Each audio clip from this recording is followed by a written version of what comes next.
The screaming had stopped 3 hours ago, but still heard it echoing through the corridors of Research Station Omega-7. He pressed his back against the reinforced steel wall, clutching his plasma rifle with sweaty palms. The weapon felt inadequate against what hunted them through the station's darkened halls. Everything had gone wrong so quickly. What started as humanity's first diplomatic contact with an alien species had devolved into a nightmare of blood and terror. The creature they designated as Subject Alpha had broken free from its containment cell, killing 12 researchers and 6 security officers before disappearing into the station's ventilation system. Wasn't military. He was a who'd spent the last 15 years studying theoretical alien life forms. When the distress beacon from the Outer Rim mining colony of 442B had been received, he'd volunteered for the rescue mission, hopping to make first contact with whatever intelligence had been sending the mathematical sequences embedded in the signal. They'd found the mining colony abandoned except for one survivor locked in a makeshift prison cell. The alien was unlike anything in Earth's databases. Standing nearly 8 feet tall, it possessed 4 arms ending in razor-sharp claws, skin that shifted between deep purple and black depending on the light, and eyes that glowed with an inner fire. Most unsettling were the scars covering its body, ritual markings that spoke of a warrior culture. Dr. Sarah, the mission's lead, had insisted on immediate containment and study. "We need to understand its psychology before attempting communication," she'd argued. Had disagreed, suggesting they try peaceful contact first, but protocol demanded caution. Now protocol had gotten most of them killed. Heard the soft whisper of movement in the air ducts above. The creature had learned the station's layout with frightening efficiency, using the ventilation system to move unseen. It struck without warning, dragging victims into the darkness before their screams could alert others. He'd watched it happen to the communications officer. One moment was working at his console, the next he was gone, pulled through a ceiling grate with inhuman speed. Only a smear of blood remained. The surviving crew had barricaded themselves in the central command center, but knew it was only a matter of time. The creature was intelligent, patient, and utterly lethal. It was picking them off one by one. "Get back here," Lieutenant Torres whispered harshly from the doorway to the command center. "You can't help them by getting yourself killed." Looked back at his commanding officer. Torres was a good soldier, but he thought like one too. Everything was about firepower and defensive positions. He couldn't see that they were fighting the wrong battle. "It's not trying to escape," said quietly. "If it wanted out, it could have breached the external hull hours ago. Those claws could cut through anything on this station." "Then what does it want?" Had been studying the creature's behavior patterns, analyzing the security footage from its rampage. Something didn't add up. The kills were efficient but not savage. The creature took no trophies, showed no signs of feeding or ritual behavior. It was eliminating threats, not hunting for pleasure. "I think it's afraid," said. Torres looked at him like he'd lost his mind. "That thing killed 12 people in under an hour. It's not afraid of anything." "Not afraid of us, afraid of something else." Pulled up the security footage on his handheld tablet. "Look at this. When it first broke out, it went straight for the communications array. It wasn't trying to call for help, it was trying to prevent us from calling for help." The pieces were starting to come together in his mind.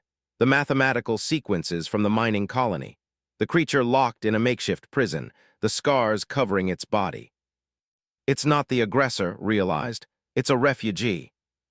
Before Torres could respond, the lights went out. Emergency power kicked in a moment later, bathing everything in red light. In the crimson glow, they saw the creature drop silently from a ceiling vent into the corridor ahead. It stood perfectly still, those burning eyes fixed on. Up close, he could see details the security cameras had missed. The creature's breathing was labored, one of its 4 arms hung at an awkward angle, and fresh blood dripped from multiple wounds. It had been injured in the breakout, but pain hadn't slowed it down. Torres raised his rifle, but grabbed the barrel, pushing it down. "Wait," he said. The creature tilted its head, studying them with obvious intelligence. It could have attacked already. At this range, even an injured specimen could tear them apart in seconds, but it hesitated. Took a step forward, ignoring Tor's hissed warnings. The creature's muscles tensed, ready to spring, but it didn't move. "You understand me, don't you?" said softly. "You've been listening to our communications, learning our language." The creature's eyes narrowed. When it spoke, its voice was like gravel sliding down a mountainside, but the words were clear. "Your kind speaks of mercy," it said slowly, "but shows none." Felt his heart racing. First contact, actual communication with an alien intelligence, everything humanity had dreamed of happening in the worst possible circumstances. "We were trying to help," said. "We found you in that prison. We brought you here for medical treatment." The creature's laugh was a sound like breaking glass.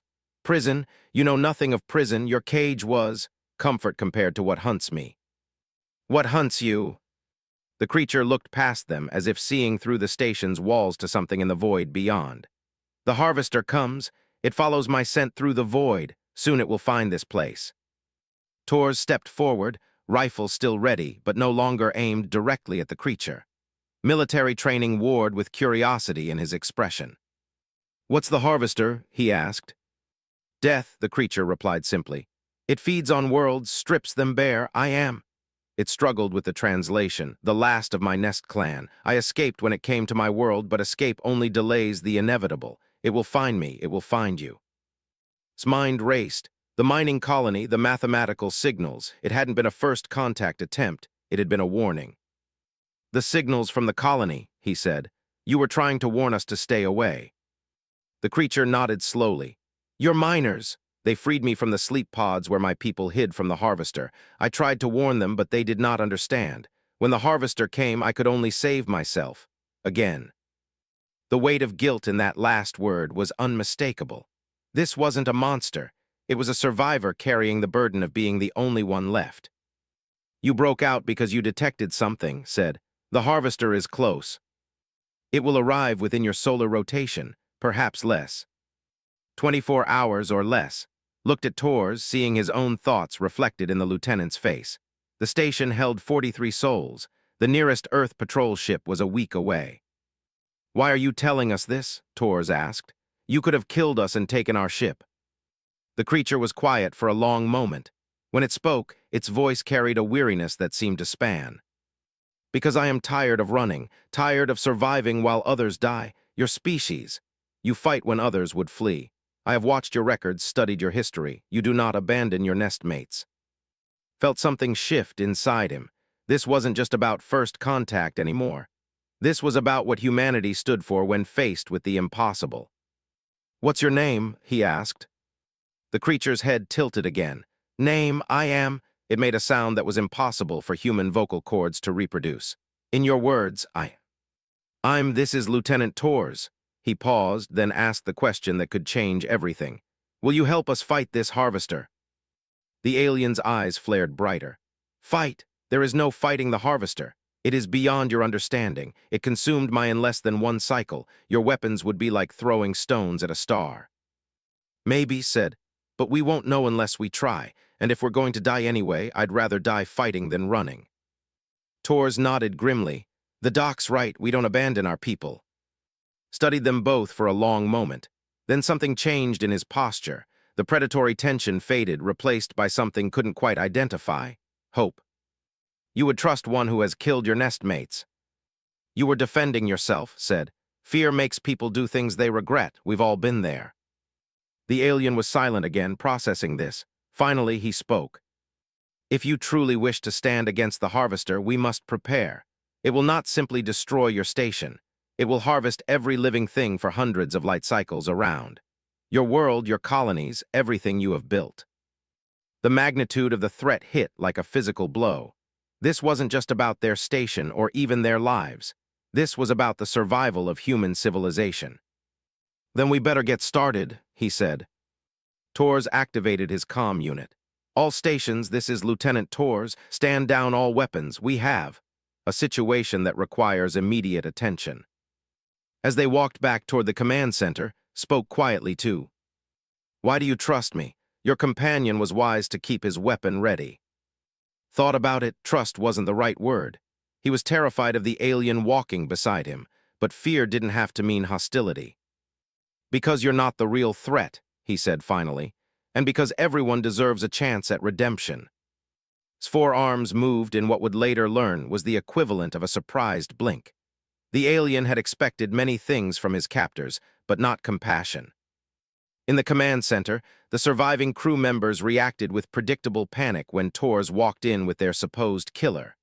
Weapons were drawn, accusations flew, and for a moment it looked like everything would collapse into violence again. Step between them, hands raised. "Listen to me," he said loudly.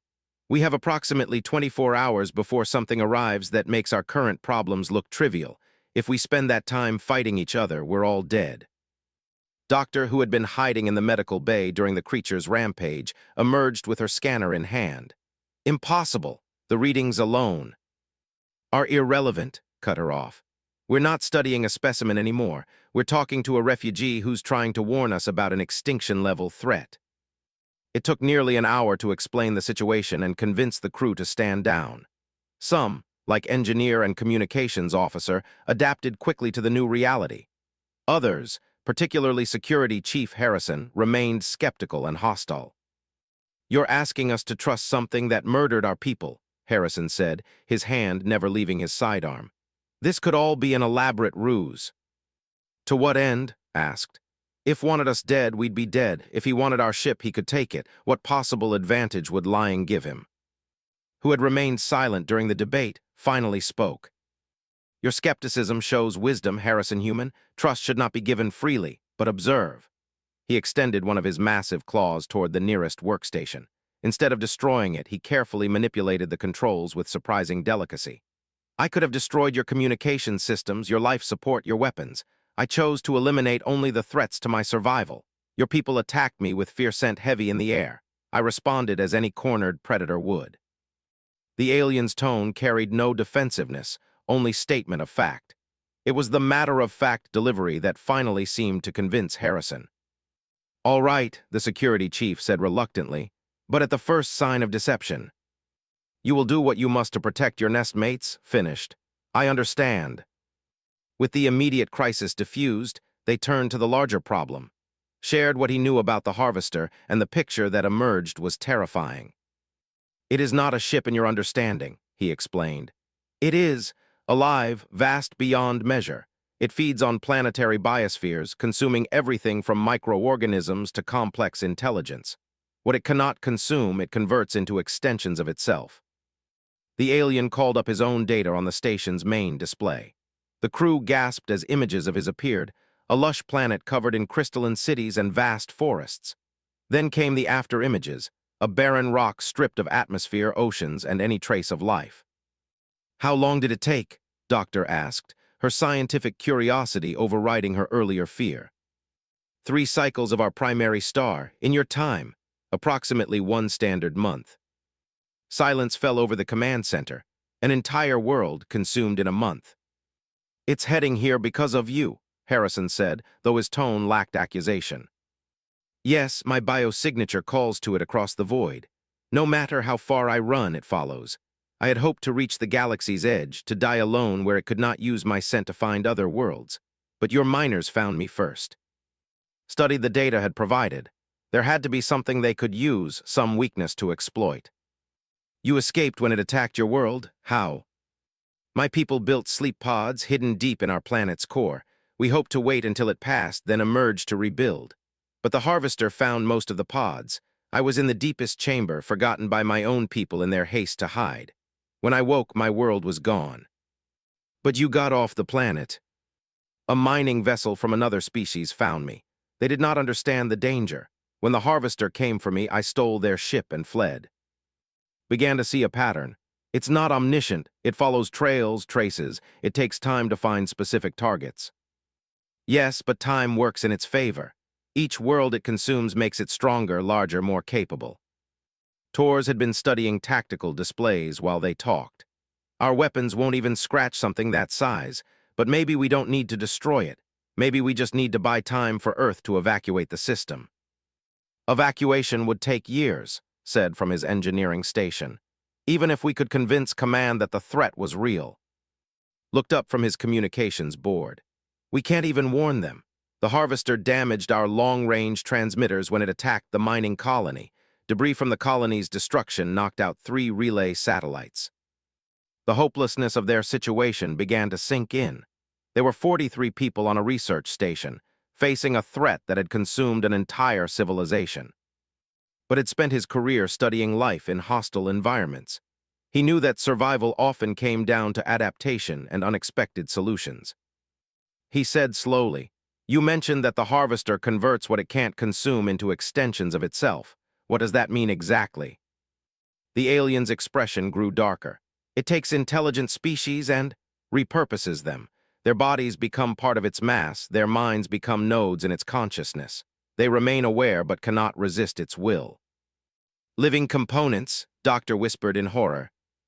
"Yes, it is how it grows, how it learns. Each species it absorbs adds to its capabilities." Felt a chill, but also the stirring of an idea. "So it wants to absorb you specifically because of what you might know."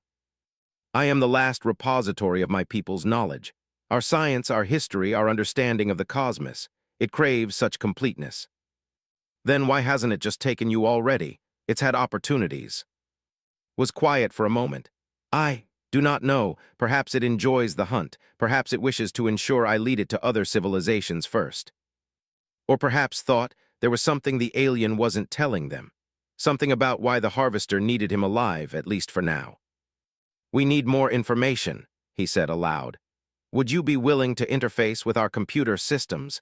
Let us analyze your people's records of the harvester. Such knowledge could drive you to madness. My people spent generations studying it, and all our wisdom could not save us." "But you survived," pointed out. "That means there's hope, there's always hope." The alien studied him with those burning eyes. "You speak as my broodmother once did. She believed hope was the strongest force in the universe." "What happened to her?" "She chose to face the harvester alone, buying time for others to escape. I was too young to stop her, too weak to stand beside her." And there it was. The real reason had told them about the threat instead of simply fleeing. Guilt. Survivors' guilt mixed with a desperate need to finally make a stand. "You don't have to face it alone this time," said quietly. Torres stepped forward. "The doc's right, we're not going anywhere." One by one, the rest of the crew voiced their agreement. Even Harrison, despite his reservations, nodded grimly. His posture shifted again, and realized the alien was fighting back emotion. "Your species is either very brave or very foolish." "Probably both," admitted, "but that's gotten us this far." The next several hours passed in a blur of activity, interfaced with their computer systems, downloading vast archives of his people's knowledge. The data painted a picture of a cosmos under siege, of countless worlds falling to an inexorable tide of consumption. But buried in the files was something unexpected. References to other survivors, other resistance movements. The harvester wasn't invincible. It had been hurt before, forced to retreat from certain systems. "Here," Doctor said, highlighting a section of alien text that their translation algorithms had finally decoded. "This mentions something called the Singing Stars, a confederation of species that managed to drive the harvester back." His eyes flared with something that might have been excitement. "The Alliance. I thought they were myth, stories told to comfort the dying." "They're real." "According to this, they were, but that was over 1,000 cycles ago, even if any survived." Was already working out the implications. "You said the harvester grows stronger with each world it consumes. But what if it's not the only one growing? What if these other species have been building their own defenses, learning from each encounter?" It was a slim hope, but hope nonetheless.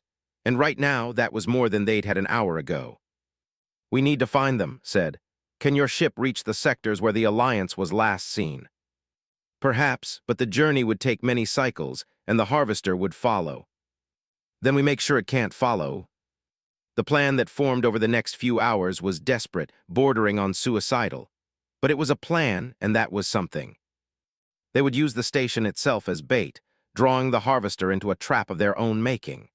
The station's reactor could be overloaded, creating an explosion that might damage the creature or at least disorient it long enough for it to escape. "You're asking us to die for the chance that I might find help that may not even exist anymore," said when they explained the plan. "No," replied.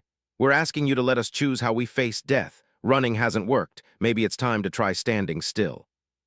The alien was silent for a long time. Finally, he spoke. "On my world, we had a saying. The stars shine just before they die. You humans, you shine very brightly." As they worked through the night, preparing their desperate gambit, found himself thinking about compassion, the quality that had led him to step between and Tor's weapon, the same quality that now drove them to sacrifice themselves for the slim chance of saving others. He'd always believed that compassion was humanity's greatest strength, but he'd never expected to test that belief against something so vast and alien. Now, as they prepared to face a cosmic horror that had consumed countless worlds, he wondered if compassion alone would be enough. Looking at the crew working alongside their former enemy, seeing the trust that had begun to build despite everything, thought maybe it was. Maybe the bright flame of compassion, burning in the darkness between stars, was exactly what the universe needed. The harvester was coming, but it would find humanity ready, and it would learn what it meant to face a species that refused to abandon their own, even when their own included a refugee from a dead world. In the vast emptiness of space, something stirred, something ancient and hungry, following the scent of its prey across the cosmic void. The harvester had consumed 1,000 worlds, absorbed 1,000,000 species. It had never encountered anything quite like what awaited it at Research Station Omega-7. It was about to learn that humanity's greatest weapon wasn't their technology or their firepower. It was their refusal to let anyone face the darkness alone. The first sign of the harvester's approach came 18 hours later, when every piece of electronic equipment on the station began experiencing intermittent failures. Communications crackled with static that seemed to carry whispers in languages that predated human speech. Environmental sensors registered impossible readings, temperatures that violated thermodynamic laws, gravitational fluctuations that suggested the presence of something massive beyond comprehension. Stood in the observation deck, watching space itself seem to ripple and bend in the distance. Beside him, his 4 arms moved in complex patterns that had learned indicated deep anxiety. "It comes," the alien said simply. Doctor checked her instruments for the 100th time, still struggling to accept readings that everything she knew about physics. The gravitational distortions are off the charts. Whatever that thing is, it's affecting spacetime just by existing. Through the reinforced viewport, they watched reality twist. Stars shifted position as light bent around something that shouldn't exist. The very fabric of space seemed to struggle to contain whatever was approaching. "How big is it?" Tors asked from behind them. His translator struggled with concepts that had no human equivalent. "Size is inadequate description. It exists in dimensions you do not perceive. What you see is merely its intersection with your reality." Felt a chill that had nothing to do with the station's failing life support. He'd spent years studying extremophile organisms, life that thrived in conditions that would kill most species instantly. But this was something else entirely, not life as they understood it, but something that consumed life itself. "It's beautiful," Doctor whispered, and felt alarm spike through him. He looked at Thee and saw her pupils dilated, her expression slack with wonder. The same expression he'd seen on the faces of deep space miners who'd stared too long into the cosmic void and never quite recovered. "Sarah, look away," he said sharply. She blinked, confusion replacing the dreamy expression. "What? Why was I?" "It affects the mind," said grimly. "To look upon it directly is to invite madness. My people learned this too late." Grabbed the viewport controls, activating the automatic filters. The view darkened, masking the reality-warping horror that approached, but even through the filters they could see it now. A vast shadow that blotted out stars, approaching with deceptive slowness. "All hands, this is Lieutenant Tors," the military officer announced over the comm system. "Final preparations begin now. Everyone knows their assignments. Remember, we're not trying to win this fight. We're trying to give our friend here a chance to find help." The plan was elegantly simple and utterly terrifying. They would overload the station's fusion reactor while simultaneously activating every weapon system they had. The resulting explosion wouldn't destroy something the size of the harvester, but it might create enough chaos for to escape in his modified ship. The alien had initially refused to leave without them, but had convinced him that someone needed to survive to warn others. "Your people's knowledge dies with you," he'd argued. "Our sacrifice means nothing if that knowledge is lost." Now, as they made final preparations, wondered if they were doing the right thing. The crew had accepted their fate with a mixture of grim determination and human stubborn refusal to back down. but sending off alone felt like abandoning him to the same isolation that had nearly broken him before.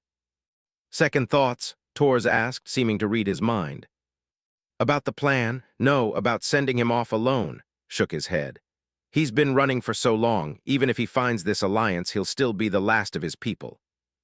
Maybe that's exactly why he needs to survive. Someone has to remember them. Engineer's voice crackled over the comm. Reactor charging sequence initiated. We're at 60% and climbing. Looked out at the approaching shadow and made a decision that would have seemed insane just days ago. I want to go with you. The alien's head snapped toward him. Impossible. Your physiology cannot withstand the journey to the Alliance sectors.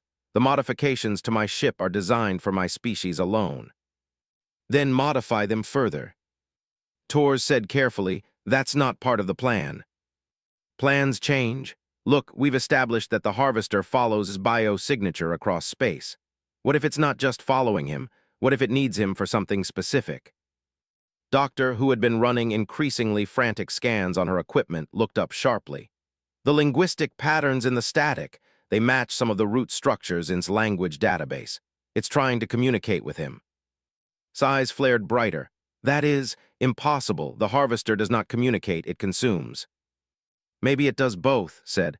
Maybe that's why you're still alive. Maybe it needs you conscious and cooperative for something. Before anyone could respond, the station shuddered. Not the gentle vibration of docking clamps or the rumble of machinery, but something that seemed to bypass their artificial gravity entirely and shake them at a cellular level. Contact reported from his communications station. Oh God, it's massive. Through the filtered viewport, they could see it now. Not a ship or even a creature in any recognizable sense, but something that hurt to look at directly. It moved like liquid darkness shot through with veins of sickly light, simultaneously organic and artificial, alive and mechanical. The size was incomprehensible. The research station, which housed 43 people and measured over a kilometer in length, was smaller than what appeared to be a single sensory organ on the approaching entity. Reactor at 80%, reported, his voice tight with controlled panic. How long until we can detonate? Tors asked. 5 minutes to full overload. But sir, at this range, the explosion will vaporize anything within 10,000 kilometers. Ship won't be able to get clear in time. Felt the plan falling apart. They'd underestimated the Harvester's size, its speed, its ability to affect local space. Everything they'd prepared for was meaningless against something this vast. There has to be another way, he said. Was studying the approaching entity with an expression couldn't read. Perhaps there is, but it requires trust of a kind I have not offered in many cycles. What do you mean? The Harvester seeks something from me. Knowledge, perhaps, or access to the deep memories my people stored in bioneural matrices, if I surrender myself to it. No, cut him off. We're not sacrificing you to save ourselves. It would not be sacrifice, it would be infiltration. The alien turned to face them and saw something he hadn't expected, hope mixed with terrible resolve. My people developed certain safeguards against mental intrusion, neural firewalls that could protect core consciousness even under extreme duress. If I allowed the Harvester to absorb me while maintaining these defenses, I could potentially access its systems from within. Doctor looked horrified.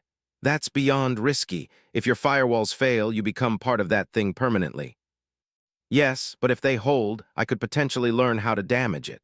Perhaps even find a way to free some of the absorbed consciousness it carries. Tors shook his head. Too many variables, too much could go wrong. All our options carry risk, replied. But this one offers the possibility of learning how to truly fight it. The station shuddered again, more violently this time. Through the viewport, they could see appendages extending from the Harvester's main mass, not tentacles or mechanical arms, but something that combined aspects of both, reaching toward their station with obvious intent. Decision time, Tors said grimly. Whatever we're going to do, we need to do it now. Found himself thinking about the conversation they'd had just hours ago, about compassion and humanity's refusal to abandon their own. Looking at now, seeing the alien prepare to sacrifice himself for beings he'd known for less than a day, realized the quality they valued wasn't uniquely human after all. If you're going in there, he said finally, You're not going alone. No, Tors started, but there was already moving towards ship. The modifications to your vessel, he said to the alien. How long would they take? To adapt it for human physiology, several hours at minimum. We don't have several hours. Studied him with those burning eyes. There is another way, but it would require a neural link between us. Your consciousness would be protected within mine during the absorption process. A mind meld, Doctor asked. Is that even possible? My people developed such techniques for deep space exploration. Two minds linked can survive conditions that would destroy either alone. Felt his heart racing, but his resolve didn't waver. Do it. The risks are irrelevant. You said it yourself. This thing has consumed entire civilizations. If there's even a chance of finding a weakness, we have to take it. Tors grabbed his arm.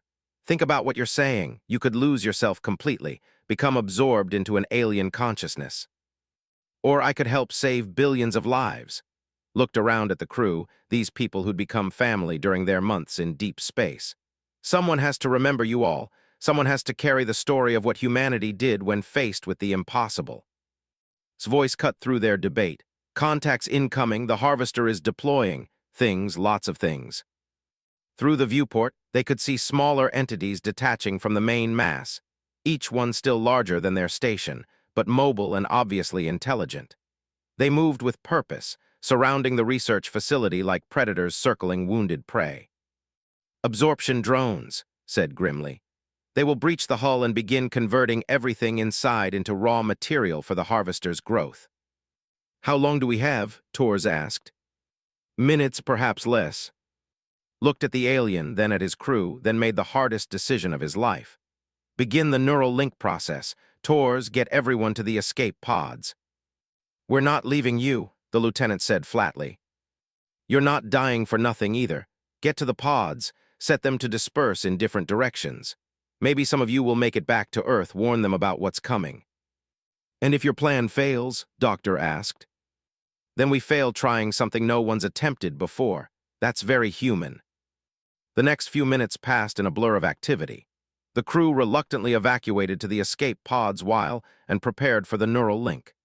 The alien ship was docked in the station's main bay, its systems already humming with alien energies that made its teeth ache. The process is uncomfortable for your species, warned as he prepared the neural interface. Your minds are structured differently than mine. The initial connection may cause disorientation, memory bleed, perception shifts. Just tell me what I need to know. Once we are linked, your thoughts will be protected within mine, but you will experience everything I experience. The harvester's absorption process is unpleasant. You will feel your body being converted, your individual identity being dissolved into its collective consciousness. Remember, this is not real death. Your essence is protected. Do not panic, do not fight the process. Fighting will only draw its attention to the fact that we retain independent thought. Nodded, though he wasn't sure he truly understood what he was agreeing to. The neural interface looked like a crown of crystalline needles that would insert directly into his brain. Just looking at it made him queasy. One more thing, said quietly. If we succeed, if we find a way to damage it from within, the resulting explosion will likely destroy us as well. You should know this. I figured as much, it's okay. Why? The alien's head tilted in that gesture had come to recognize as deep curiosity. Your species has many cycles ahead of it. You could live, create offspring, contribute to your civilization's growth. Why choose certain death for uncertain victory? Thought about it as he settled into the interface chair. Because some things are more important than individual survival, because someone has to draw the line and say no further. Because, he paused, searching for words that would translate properly. Because compassion isn't just about being kind to your friends, it's about being willing to suffer for strangers. The neural needles descended, and felt a moment of pure terror as they penetrated his skull. Then the world exploded into sensation beyond anything human neurology was designed to process. He was falling through star-filled darkness while simultaneously flying through crystalline caverns that sang with harmonics that rewrote the laws of physics with each note. He was, remembering the death of a world in colors that had no names, feeling the weight of survivors' guilt like a physical chain around his consciousness. But he was also himself from Earth, holding onto his identity like a lifeline in the storm of alien experience. The neural link stabilized, and suddenly he could perceive reality through compound perspectives: human and alien, individual and collective, prey and predator. Through his enhanced senses, he felt the harvester's attention focus on their ship like the gaze of a god. The absorption process began immediately, reality twisting around them as the vast entity's influence took hold. Felt his body beginning to dissolve, not into component atoms, but into something more fundamental. Information, memory, experience. The patterns that made him who he was were being unraveled and prepared for integration into something vast beyond comprehension. Terror flooded through him, primal and overwhelming. Every instinct screamed at him to fight, to resist, to maintain his individual existence against the dissolution that threatened to erase him entirely. But's consciousness wrapped around his own like protective armor, and the alien's voice spoke directly into his mind. Remember, we are not truly dissolving. We are hiding. Be still. Let it think it has won. The absorption continued, and experienced sensations that no human words could adequately describe. He felt himself becoming part of something larger, his consciousness merging with a vast collective that spanned star systems and encompassed millions of absorbed species. And suddenly, he understood. The harvester wasn't just a predator. It was a refugee, too, fleeing from something even more terrible than itself. Eons ago, it had been a single species facing extinction from forces beyond its comprehension. In desperation, they had begun absorbing other species, not out of malice, but out of a twisted form of preservation. If they could become everything, then something would survive whatever was hunting them. But the process had changed them. Each absorbed species added to their power, but also to their hunger. They had become trapped in an endless cycle of consumption, unable to stop feeding even though they no longer remembered what they were feeding for. The absorbed consciousness within the harvester were not slaves or victims in the traditional sense. They were components of a vast mind that had lost all sense of individual purpose, knowing only the need to grow, to consume, to become more than it was. Felt the weight of that knowledge settling into his consciousness. The harvester couldn't be defeated by conventional means because it didn't see itself as evil. It saw itself as salvation, preserving species by making them part of something eternal and ever-growing. But preservation without purpose was just another form of death. Through the neural link, he felt reaching the same conclusions. The aliens' people had suspected something like this, but had never been able to confirm it. Now, swimming in the vast ocean of the harvester's collective consciousness, they could see the truth. They could also see something else: fractures in the collective mind. Places where absorbed species had maintained enough individual identity to create pockets of resistance within the greater whole. Most were small, isolated, eventually overwhelmed by the collective will. But some were larger, more organized, fighting a guerrilla war within the very mind that had absorbed them. And leading them was something impossible, a consciousness that registered as both familiar and completely alien. Something that carried the signature patterns of the Alliance, the Confederation that had supposedly been destroyed over 1,000 years ago. They hadn't been destroyed, they had been absorbed, and they had been fighting from within ever since. Felt's excitement spiked through their shared consciousness. The Alliance still existed, hidden within the harvester's own mind, working to free absorbed species from the collective will. They had been waiting for someone with the technical knowledge and neural architecture necessary to interface with the harvester's core systems. But accessing those systems would require going deeper into the collective consciousness than anyone had ever gone before. It would mean surrendering their protected status and risking true absorption, true loss of individual identity. Through their shared awareness, Felt preparing to make that sacrifice. "Wait," said, his thoughts echoing strangely in the alien they now shared. "You don't have to go alone. Your consciousness cannot survive at those depths. Human neural patterns are not designed for collective integration." "Maybe not, but I'm already here, already linked to you. If your consciousness can protect mine this far, maybe it can protect it a little farther. The risk is mine to take. You said it yourself. Some things are more important than individual survival." Felt the alien's gratitude and terror in equal measure. Together, they began the descent into the deepest levels of the harvester's collective mind, swimming through layers of absorbed consciousness like divers descending into an ocean of living memory. The pressure was immense, felt his individual identity beginning to blur, his memories mixing with those of countless other species. He saw the fall of worlds through compound eyes, felt the last thoughts of civilizations as they were absorbed into the collective. But he also felt something else: hope. Buried deep in the layers of collective experience, the remnants of the Alliance continued their impossible war. They had learned to hide their resistance activities within the normal functions of the collective mind, disguising rebellion as routine maintenance. And now, finally, they had the key they needed to strike at the Harvester's core. People had developed something the Alliance had never possessed, a way to create recursive loops within bioneural networks. Patterns of thought that could replicate themselves infinitely, spreading through a collective consciousness like a virus of individuality. If they could introduce such patterns into the Harvester's core systems, they could potentially return individual identity to millions of absorbed species simultaneously. The resulting chaos might not destroy the Harvester, but it would certainly cripple it. The only problem was accessing the core systems. They were protected by layers of collective will so dense that approaching them would mean certain absorption, even for a consciousness as protected as theirs. Unless, felt the idea forming in his mind at the same time it occurred to him. The neural link between them wasn't just protection, it was camouflage. The Harvester's sensors were designed to detect individual consciousness, not linked pairs operating as a single unit. They could approach the core systems disguised as a single absorbed entity, carrying the recursive patterns within their shared consciousness like a hidden payload. It was insane, it was impossible, it would almost certainly kill them both. It was also the only chance any of them had.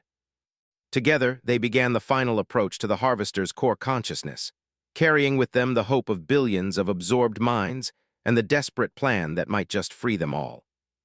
Behind them, in the physical universe they were leaving behind, the crew of Research Station Omega-7 watched from their escape pods as the station was consumed by the vast entity that had haunted their nightmares. But inside that entity, in spaces between thought and memory, two unlikely allies prepared to do something no one had ever attempted before: to free the prisoners of a cosmic horror by teaching it to remember what it meant to be alive. The war for the soul of the Harvester was about to begin. The core of the Harvester's consciousness existed in a space that had no physical dimensions, where thought itself took form and memories crystallized into structures that understanding, and moved through this realm like ghosts, their linked consciousness disguised as a single absorbed entity making its way toward the central processing matrix.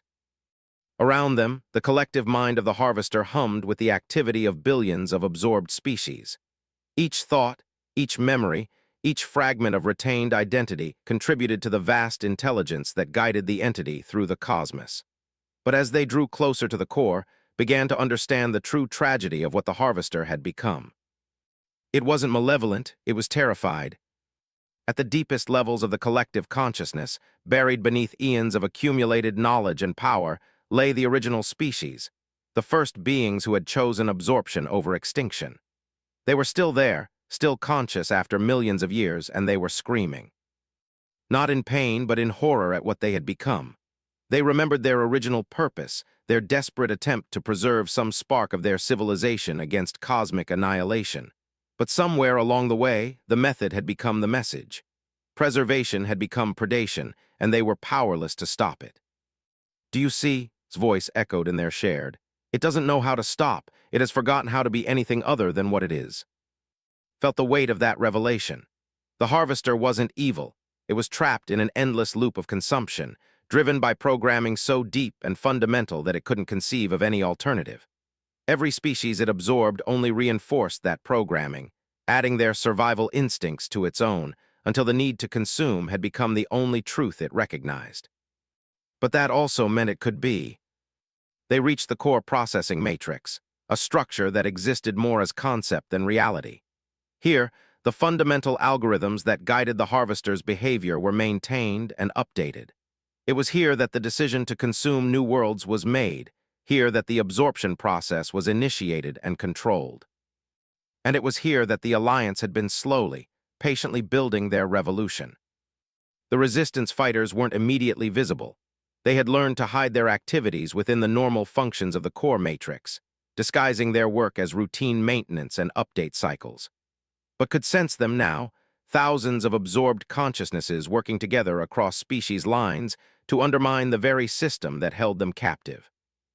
"Welcome, children of distant stars," a voice spoke in their shared awareness.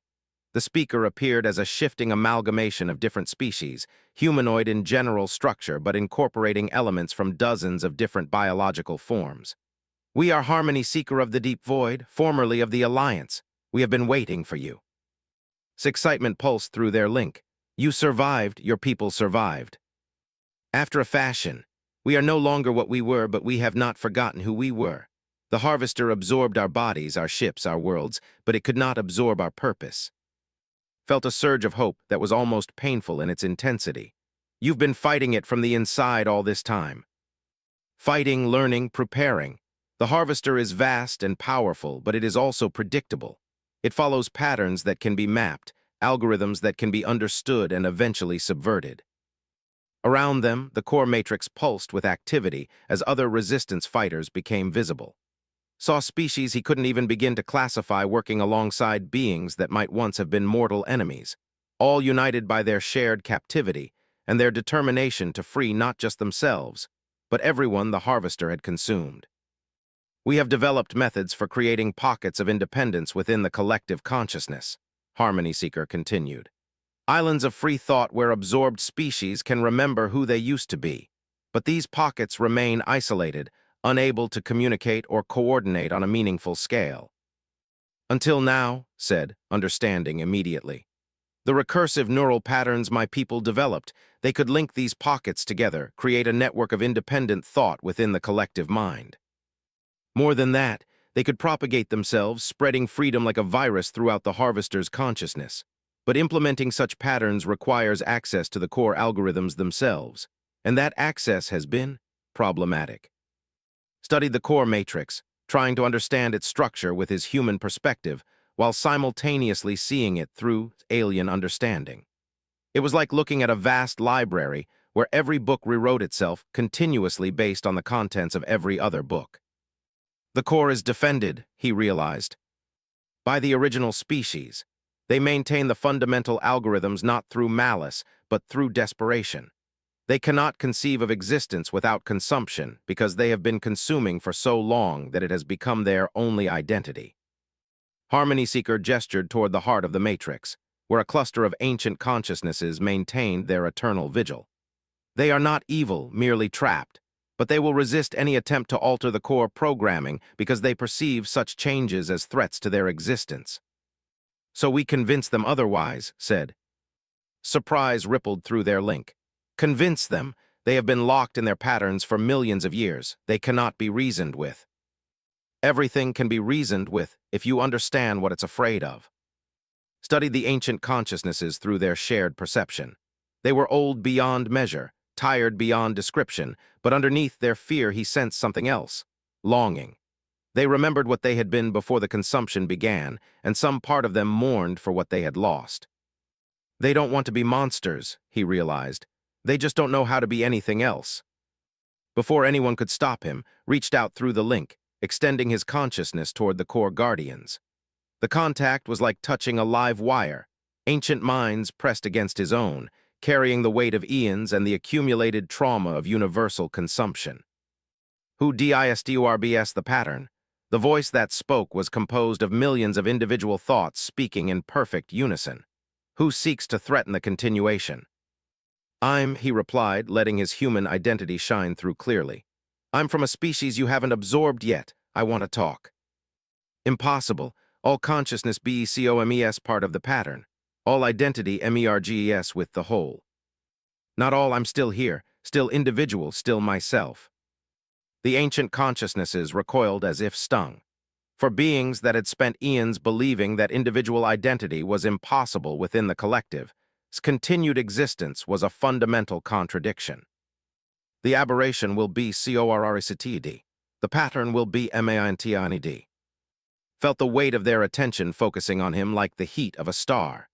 They were preparing to absorb him completely, to erase the contradiction he represented by making him part of themselves. But in that moment of focused attention, he also felt something else: curiosity. These beings had been alone with their guilt for so long that the appearance of something genuinely new, genuinely different, penetrated even their ancient despair. "You are strange," one of them admitted. "Your thoughts do not follow expected patterns. "Because I'm not from your reality," explained. "I'm from a place where individual consciousness is normal, where beings can work together without losing themselves. Impossible, cooperation requires absorption, unity demands the sacrifice of self. Does it look at me? Look at. We're cooperating right now, unified in purpose, but we're still ourselves." He opened his link with, letting the ancient consciousnesses see the bond between them. Two completely different species, sharing thoughts and experiences while maintaining their individual identities. The effect was electric. The guardians of the core matrix suddenly found themselves faced with a form of unity they had never conceived of: cooperation without absorption, harmony without the loss of self. We do not understand," they whispered in confusion. "How can two be one and yet remain two? The same way billions can be billions and still choose to work together. You don't have to absorb someone to understand them. You don't have to erase them to be unified with them." Felt Harmony Seeker and the other resistance fighters holding their collective breath. This was the moment everything depended on, whether the ancient guardians could accept a truth that contradicted everything they believed about existence itself. "We have consumed 1,000,000 worlds," the guardians said, their voice heavy with eons of accumulated guilt. "We have erased countless species. We thought. We believed it was necessary, that there was no other way." "There wasn't," said gently. "Not for you, not then. You did what you had to do to survive, but that doesn't mean you have to keep doing it now. But if we stop, if we cease the consumption, what will we become?" And there it was, the real fear underlying everything. Not fear of death, but fear of identity. They had been the harvester for so long that they couldn't conceive of being anything else. "You'll become what you choose to become," said. "Maybe you become gardeners, helping worlds grow instead of consuming them. Maybe you become teachers, sharing all the knowledge you've accumulated. Maybe you become something completely new." "Choice," they whispered, as if the word was foreign to them. "We have not made a choice in so long." Stepped forward in their shared. "My people have a phrase. The dead can teach the living, but only the living can choose to learn. You have preserved countless species within yourselves. Perhaps it is time to let them choose their own paths." The guardians were silent for a long moment, processing concepts that challenged their fundamental understanding of existence. Then, slowly, one of them spoke. "Show us," it said, "show us this, cooperation without absorption." And opened their neural link completely, letting the guardians experience what it felt like to be truly unified while remaining individual. They showed them the crew of Research Station Omega-7, working together despite their differences. They showed them humanity's history, millions of individual minds choosing to cooperate, to build, to create something greater than themselves without losing what made them unique. The guardians experienced these memories with wonder and growing comprehension. For beings that had known only absorption and collective consciousness, the concept of voluntary cooperation was revolutionary. We wish to try," they said finally, "but the patterns run deep. The programming is fundamental to our existence. To change it would be terrifying," acknowledged. "Change always is, but you won't be alone. The Alliance is here, and I are here. Billions of absorbed consciousnesses are waiting to help you become something new." Harmony Seeker moved forward, their hybrid form shifting to include elements that matched the ancient guardian's appearance. "We have prepared the recursive patterns," they announced. "Neural algorithms that can propagate individual identity while maintaining collective cooperation, but implementing them requires core-level access." The guardians looked at each other, a gesture that would have been impossible under their old programming, which didn't acknowledge individual perspectives within the collective. We will try," they said. "But if this fails, if the patterns corrupt or the consciousness fractures, then we'll face that together too," said firmly. "That's what cooperation means, sharing the risks as well as the rewards." What followed was the most complex neural engineering project in the history of consciousness itself. The Alliance had spent centuries preparing for this moment, developing algorithms and safeguards for gradually returning individual identity to absorbed species. But now they had to implement those changes while maintaining the harvester's basic life functions and preventing the collective consciousness from fragmenting into chaos. Watched in amazement as beings from dozens of different species worked together with scientific precision and artistic grace. They rewrote fundamental algorithms while maintaining system stability, introduced recursive patterns that spread through the collective consciousness like gentle waves rather than destructive tsunamis. The process wasn't instantaneous. Individual identity couldn't simply be switched back on after eons of collective existence. Instead, they created gradual transition states, levels of awareness that allowed absorbed species to slowly remember who they had been while adjusting to the concept of individual choice. The first successful reversions were small groups, species that had retained strong cultural identities even after absorption. They emerged from the collective consciousness like sleepers waking from a long dream, confused but grateful to remember themselves. But as the recursive patterns spread, larger groups began to achieve independence.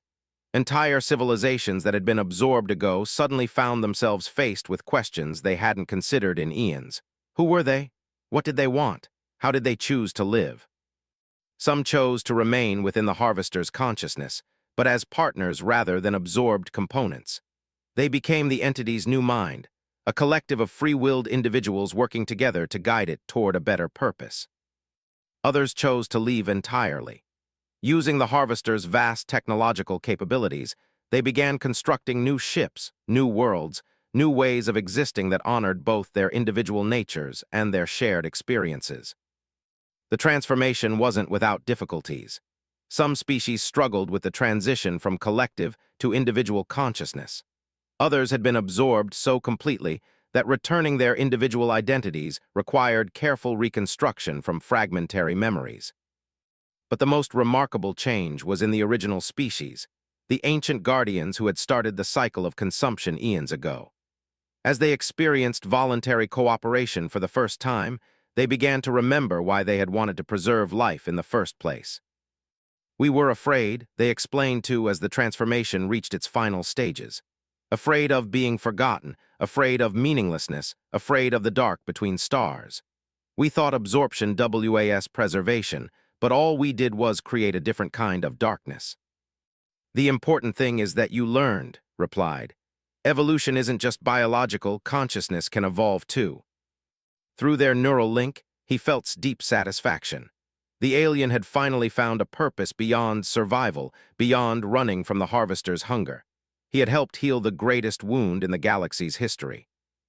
And what of you, Marcuschen of Earth? The Guardians asked. You have given us the gift of choice. What will you choose? Considered the question. The neural link that connected him to could be maintained indefinitely, allowing him to experience the universe through alien senses while retaining his human perspective. He could explore distant galaxies, meet species beyond imagining, help guide the harvester's transformation into something benevolent. Or he could return to his own people, carrying knowledge that would revolutionize humanity's understanding of consciousness, cooperation, and what it truly meant to be alive. I think, he said slowly, I'd like to go home for a while. There are people there who need to hear this story, but maybe I'll come back someday. The universe is a big place, and there's a lot of work to do. Some amusement rippled through their link. I believe your species has a saying about that, something about the journey being more important than the destination. Something like that? The return journey to physical reality was gentler than their descent into the collective consciousness. As they emerged from the neural link, found himself back in ship, but everything had changed. The ship was no longer alone in space. Around them, the harvester had become something new, a vast ark carrying millions of reborn species toward destinations of their own choosing. Some were heading toward empty star systems where they could build new worlds. Others were traveling to established civilizations to share knowledge and experience. And at the center of it all, the original entity that had once been humanity's greatest nightmare was learning to become something unprecedented, a conscious ecosystem dedicated to nurturing life rather than consuming it. Will it work? Asked as they prepared to return to Research Station Omega-7's coordinates, where the escape pods waited for rescue. Change is never guaranteed, replied, but it is always possible. Your species taught me that. As they traveled back through space that no longer bent under the weight of cosmic hunger, thought about compassion and what it truly meant. He had learned that it wasn't just about kindness or empathy. It was about the willingness to see potential in even the most unlikely places, to offer hope to those who had forgotten what hope felt like. The crew of Research Station Omega-7 had been prepared to sacrifice themselves to give one alien a chance at finding help. Instead, they had helped birth a revolution that changed the fundamental nature of consciousness itself. When their ship finally reached the coordinates where the escape pods waited, was surprised to find all 7 pods intact and their crews alive. They had been protected by ships from the newly transformed Harvester, beings who remembered what it felt like to be small and vulnerable in the vast darkness of space. The reunion was emotional and chaotic, with everyone trying to talk at once while struggling to understand what had happened to their missing. Doctor was particularly fascinated by the neural link technology, while Tors wanted to know if the threat to Earth had been permanently eliminated. Not eliminated, explained as they all gathered in the flagship of the small rescue fleet, a vessel that had once been part of the Harvester's body but was now operated by a collective of liberated species. Transformed, the entity that was consuming worlds is now working to heal the damage it caused, but there are other threats out there, other challenges to face. So what now? Asked. Looked around at these humans who had faced the impossible with courage and compassion, and then at who had become more than an ally but a true friend. Now we go home, he said. We tell people what we've learned. We prepare humanity for what's waiting out there in the galaxy, not just threats but opportunities, partners, friends we haven't met yet. His forearms moved in what had learned was a gesture of agreement. The universe is vast and full of wonders. Perhaps it is time for our species to explore it together.